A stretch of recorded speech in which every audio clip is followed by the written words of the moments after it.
This is Santi making a try-saving tackle 6 months after his shoulder surgery.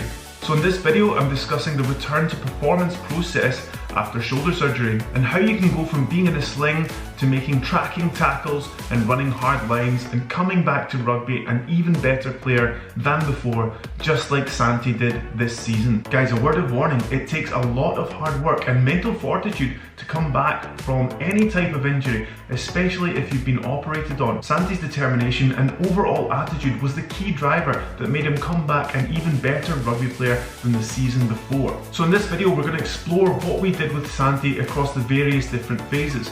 This video is for any rugby player that has to go through the shoulder surgery process, or maybe a parent, or perhaps even an S&C coach that hasn't gone into the rehab side of the game yet.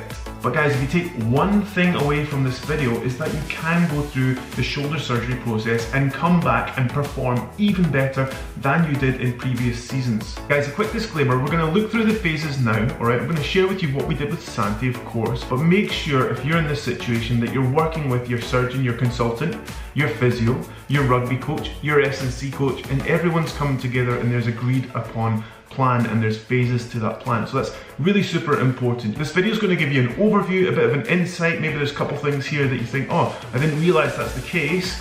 Use this just to give you that little bit of information to have conversations with the people that are going to be influencing your training. So really important that you take this for what it is. It's a quick guide, it's a case study of Santi. Your situation is unique to you, and make sure you're talking about your situation with your physio, your S&C coach, your rugby coach, and of course your consultant, your surgeon.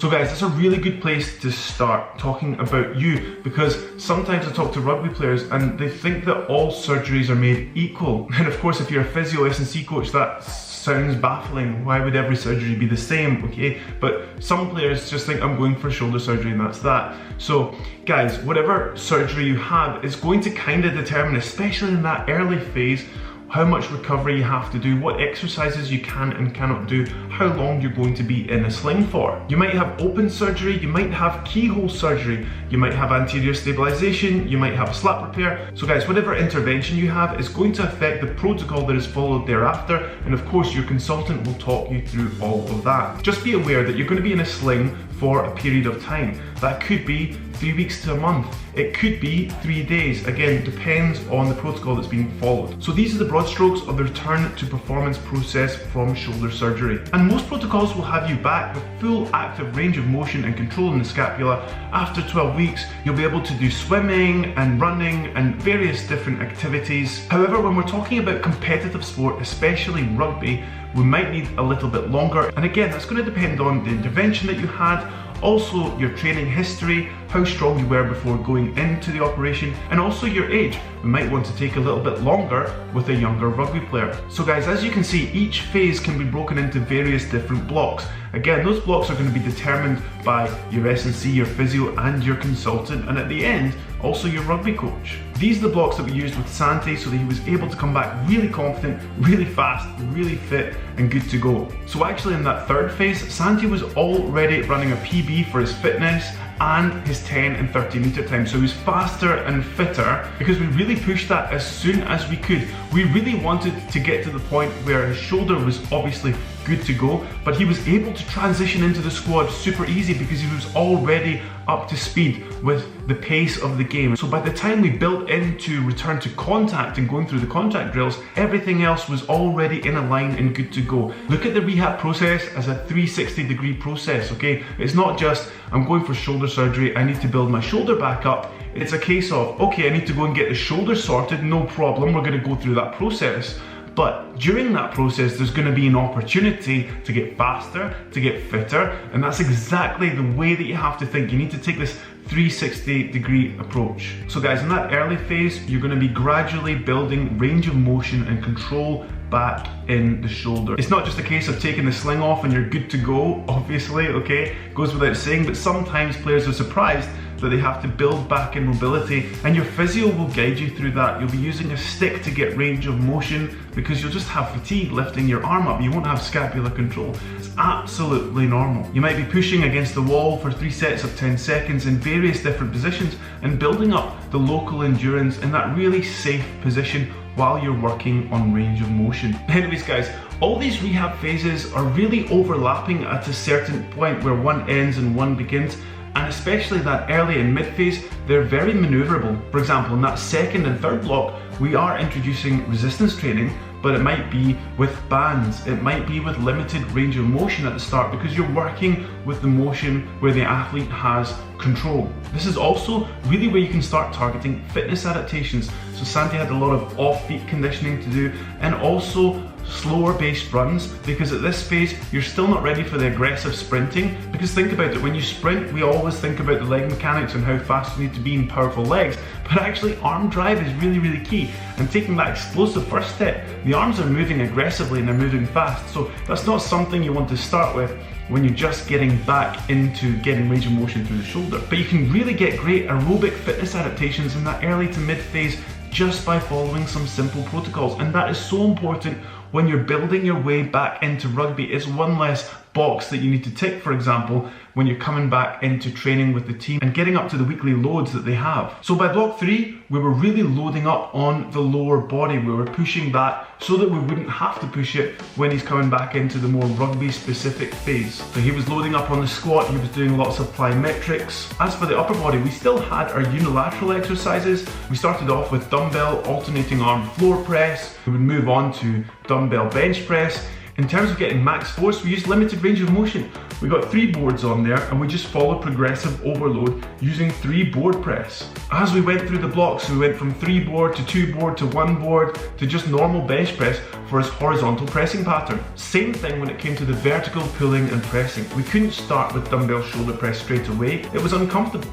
So what we did was got him into a kneeling landmine press. And in that range of motion, it felt comfortable and we could slowly load that position while working on range of motion. And lo and behold, as we go through the phases, he started to get his range of motion completely back, and then we loaded that slowly but surely until he was able to do shoulder press, push press, and all the other vertical pressing that all the other guys can do. To give you a simple metric for his upper body progress, at month 3, Santi could do 12 good press-ups without any pain, but then there was absolute fatigue setting in at rep 12. By month 4.5, he could do 60 press-ups in one go without any pain, with fatigue setting in around rep 50, and he was able to push out to 60. Now guys, I hate to say this, I really hate to say this, because when I played, I was in the back row, I was typically at 7, but 13, the position in rugby 13 is possibly the most challenging position you can play, especially defensively, because you have to really time your run and when to commit and take a player down. You have to really read the defense really well and figure out who is coming through when. So from a rehab point of view, that means that Santi's going to make some difficult decisions and difficult tackle positions. He's not going to be in this nice square position where a forward is just running straight at him. It's going to be high speed, it's going to be with agility. It's probably going to be more likely that he's in a tracking tackle situation. He's waiting for his friends to come and push him out, and he's going to be in a stretched position when he makes those tackles. So it makes it even more challenging from a rehab point of view. But again, Santi's attitude to do things that are a little bit outside the box as well, I might say, was really good, and he worked as hard as he possibly could,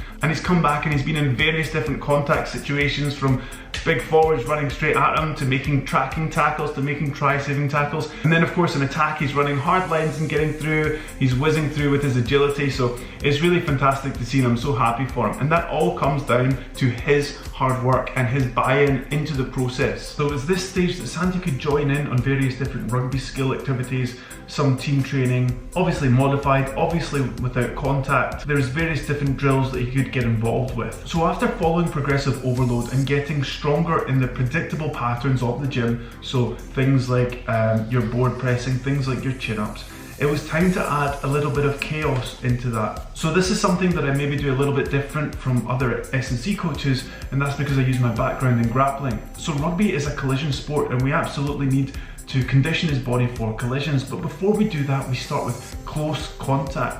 I also want to take him into end range of motions and just test his strength there. So that's exactly what I did. Once he got to a certain level of strength in the gym, and I noted that from his previous strength numbers from before surgery, it was time to take him along to my dojo and challenge his shoulder in various different ways in various different positions. So we did handstand holds. We went through various different animal patterns where his hands under him, away from him, as he distributes the weight of his body through his hand. And then of course I did a couple of drills with him myself where I was able to push and pull and see how he reacts and take him into end range of motion, engage if he has hesitation or resistance or how that all looks. Another great thing about this was local muscular endurance, so we were able to get the boxing gloves on and just go to town and make sure that even when the shoulder is tired and fatigued, he's still following solid patterns of movement and he's still got the ability to get the right technique in when he's tired. So guys, that was a prerequisite to going back into building into the contact rugby specific situations. Now I really wish I filmed more of that, but that was very much hands-on. If you guys are interested about those drills, maybe I'll make a separate video for that. But suffice to say, what we did was start with close quarters contact, pushing, pulling with the rugby ball, wrestling with the rugby ball, to then creating distance until we're going on to full-blown collisions. Of course, we did that over a period of weeks and we were systematic with our approach, just like everything else. So remember, in the rehab process, lots of things are overlapped. It's not a case of, okay, you finished your S&C and your physio, now you can start going to rugby and start the contact process. No, everything is gradual and one thing builds into another. Remember the 360-degree approach. You want to make sure that you're coming back faster, fitter, stronger than before, which is completely within your control. You don't need to wait 4 months to start working on your skills. There are certain skills that you'll be able to start in that mid stage. So again guys, if you're taking anything from this video, remember that you can go through the shoulder surgery process and come back a better player, just like Santi did this year. Guys, if you've enjoyed this video, then you might want to check out my shoulder rehab video up here, or even some of my top 10 strength exercises here. I'll see you there guys. Thanks for watching. Cheers.